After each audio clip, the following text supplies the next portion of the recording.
Dominika Egorova was once the star ballerina of a prestigious Russian theater. Graceful and poised, she dazzled audiences every night and had no shortage of wealthy admirers. But Dominika wasn't dancing for fame. Her only focus was taking care of her ailing mother. Her job gave them free housing and medical care.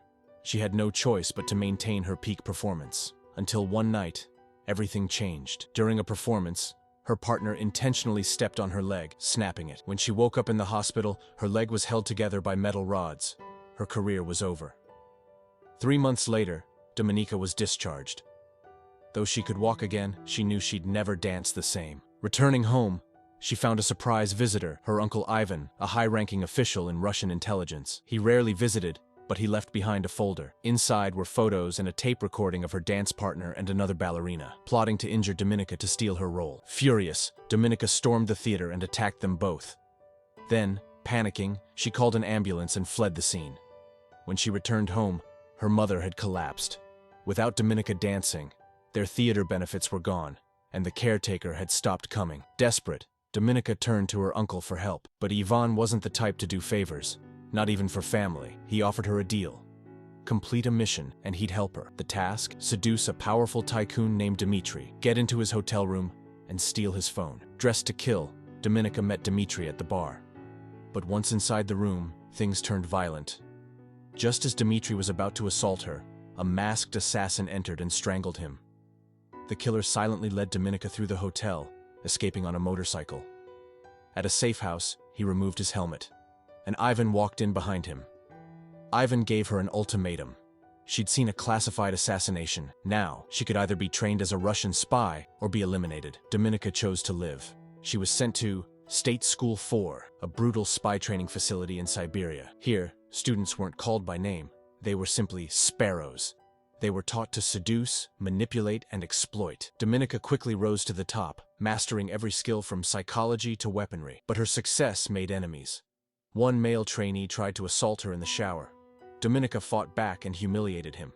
The instructors, however, used the incident as another twisted test, forcing her to stand naked in front of the class. But Dominika turned the moment around. Her composure and insight impressed the headmaster, and she was cleared for her first mission. Back in Moscow, Ivan tasked her with seducing an American CIA agent named Nate Nash. Nash had once protected an informant during a botched handoff and was now stationed in Budapest. Dominika's mission was to get close and discover the mole's identity. In Budapest, she stayed with Marta, an experienced spy. Marta warned her about their corrupt station chief. Undeterred, Dominika began tracking Nash, learning his routine and preferences. She dyed her hair and registered at his gym. Soon, she caught his attention. Nash was cautious.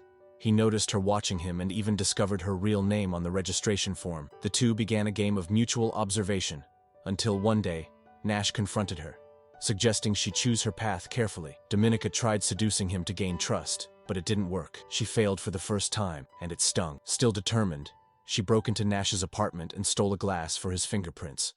But when Ivan visited, demanding results, Dominika lied, claiming she was working on a $250,000 intel deal with Marta. Later, she found Marta's secret stash, photos and notes detailing a secret exchange with a U.S. Senate staffer. When Marta returned, she realized Dominika had discovered the truth. Tensions exploded. Soon after, Marta was found murdered by the same assassin who killed Dmitri. He warned Dominika, one more slip and she'd be next. The CIA, now aware of Dominika's background, brought her in for questioning. She passed a lie detector and offered them something big, the intel Marta had collected. Dominika proposed a deal, $30,000 a month for her loyalty. At first skeptical, the CIA changed their minds when Dominika revealed that the U.S. Senate staffer was selling missile secrets. The final operation took place in London. Dominika met with the staffer, Stephanie, posing as Marta's replacement. Everything went smoothly, until Maxim, a Russian station chief, showed up.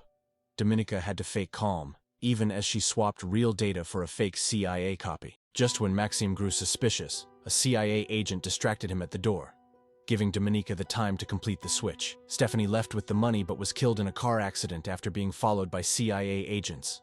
Back in Moscow, Maxim reported success, but was executed shortly after returning.